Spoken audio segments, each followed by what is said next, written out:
Good morning all.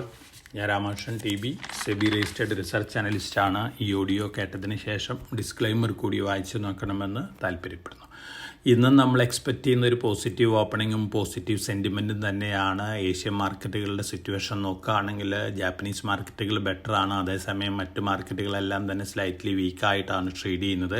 American മാർക്കറ്റുകൾ ഇന്നലെ rebound ചെയ്തിരുന്നു. ടെക്നോളജി റാലിയാണ് വീണ്ടും ഇന്നലെ അമേരിക്കയിൽ വലിയ രീതിയിലുള്ളൊരു പോസിറ്റീവ് ഇമ്പാക്റ്റ് ഉണ്ടാക്കിയിട്ടുള്ളത്. ഇതിന് പ്രധാനപ്പെട്ട കാരണം ട്രംപിൻ്റെ വരാനിരിക്കുന്ന താരിഫുകൾ വലിയ രീതിയിലുള്ള ഹാർഷ് ആയിരിക്കില്ല എന്നുള്ളൊരു എക്സ്പെക്റ്റേഷനാണ്. അതിൻ്റെ ഒരു ഇമ്പാക്റ്റാണ് അമേരിക്കൻ മാർക്കറ്റിൽ കണ്ടിട്ടുള്ളത്. യൂറോപ്യൻ മാർക്കറ്റുകൾ ഇന്നലെ മിക്സഡ് ആണ്. മെജോറിറ്റി മാർക്കറ്റുകളും ബെറ്ററാണ്. അതേസമയം ജർമ്മൻ, ഫ്രാൻസ്, UK മാർക്കറ്റുകളെല്ലാം തന്നെ ഇന്നലെ വീക്ക് ക്ലോസിംഗ് ആയിരുന്നു. ഇന്ത്യൻ മാർക്കറ്റ് ഇന്നലെ നല്ല രീതിയിലുള്ള റാലിയാണ് നടത്തിയിട്ടുള്ളത്. ഇന്നും അത്തരത്തിലുള്ള റാലി കണ്ടിന്യൂ ആയുള്ള സാധ്യതകളാണ് കാണുന്നത്. അതോടൊപ്പം തന്നെ കമോഡിറ്റി നോക്കുകയാണെങ്കിൽ ഗോൾഡ് ഇന്ന് സ്ലൈറ്റ്ലി വീക്കായിട്ടാണ് ട്രേഡ് ചെയ്യുന്നത്. $3009 പെർ ഔൺസിനാണ് ഇന്ന് മോർണിംഗിൽ സ്പോട്ട് ഗോൾഡ് ട്രേഡ് ചെയ്യുന്നത്. മറ്റ് കമോഡിറ്റികളെല്ലാം തന്നെ ഓൾമോസ്റ്റ് ഫ്ലാറ്റ് ലെവലിലാണ് ട്രേഡ് ചെയ്യുന്നത്.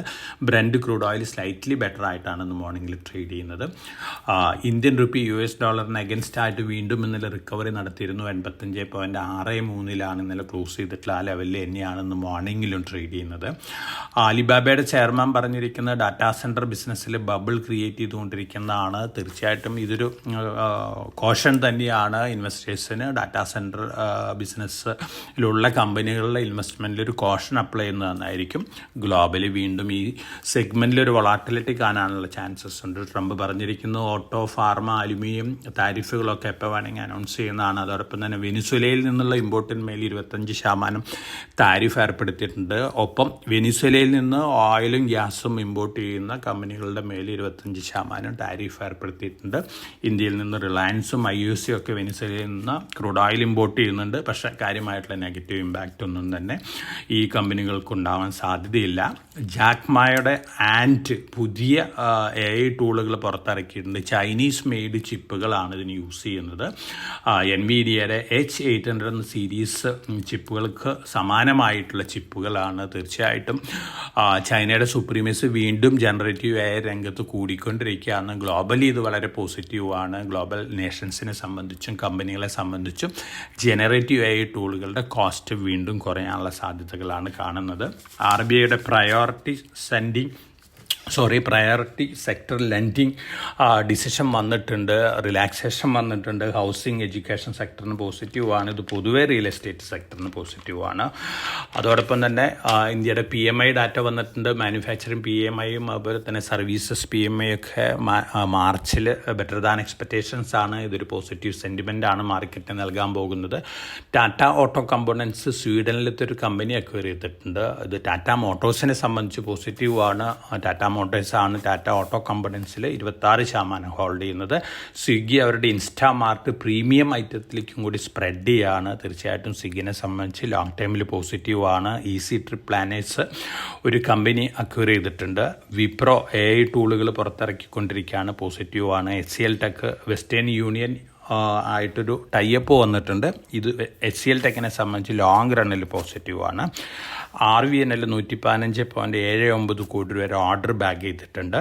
GRSE 4 ഷിപ്പുകളുടെ ഓർഡർ കിട്ടിയിരുന്നു. ജർമ്മനിയിൽ 2 ഷിപ്പുകൾ ഓൾറെഡി ഡെലിവേർഡ് ആണ്. 2 ഷിപ്പുകൾക്ക് വീണ്ടും ഡെലിവറി ചെയ്യാനുള്ള ഓർഡറും കൂടി കൺഫേം ചെയ്തിരിക്കുകയാണ്. പവർ ഗ്രിഡ് ഒരു അക്വിസിഷൻ നടത്തിയിട്ടുണ്ട്. പോസിറ്റീവായിട്ടുള്ള ന്യൂസാണ്.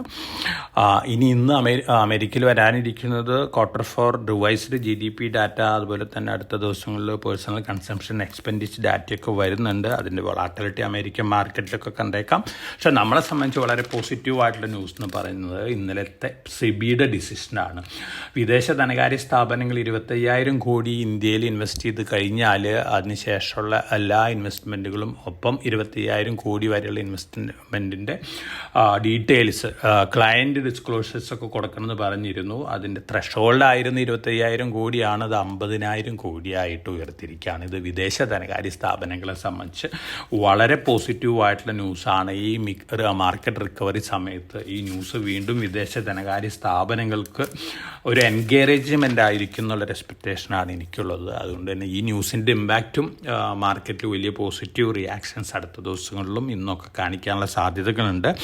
നമ്മൾ എക്സ്പെക്റ്റ് ചെയ്യുന്ന നിഫ്റ്റി 23,800, 24,000, 24,200, 250 ലെവലൊക്കെയാണ് അടുത്ത ദിവസങ്ങളിൽ ഏപ്രിൽ 1, 2 വീക്കോടുകൂടി ഈ റേഞ്ചിലേക്ക് നിഫ്റ്റി ഉയരാനുള്ള സാധ്യതകളാണ് കാണുന്നത്. അതോടൊപ്പം തന്നെ ഇന്നലെയും വിദേശ ധനകാര്യ സ്ഥാപനങ്ങൾ ബയേഴ്സാണ്, ഡൊമസ്റ്റിക് ഫണ്ടുകളും ബയേഴ്സാണ്. അപ്പോൾ ഈ ന്യൂസുകളെല്ലാം തന്നെ പോസിറ്റീവാണ്. വളരെ കോഷ്യസ് ആയിട്ട് മാർക്കറ്റിൽ മൂവ് ചെയ്യുക, ഫണ്ടമെൻ്റൽ ഫാക്ടേഴ്സും പാരാമീറ്റേഴ്സും ഒക്കെ ചെക്ക് ചെയ്തതിനു ശേഷം മാർക്കറ്റിലെ ലോങ് ടേം പോയിൻ്റ് ഓഫ് വ്യൂലുള്ള ഇൻവെസ്റ്റ്മെൻറ്റ് നടത്തുക. അപ്പോൾ എല്ലാവർക്കും നല്ലൊരു ട്രേഡിൻ്റെ ആശംസിച്ചുകൊണ്ട് ഞാൻ ഇന്നത്തെ പ്രീ മാർക്കറ്റ് കമൻട്രി ഇവിടെ അവസാനിപ്പിക്കുകയാണ്. Thank you.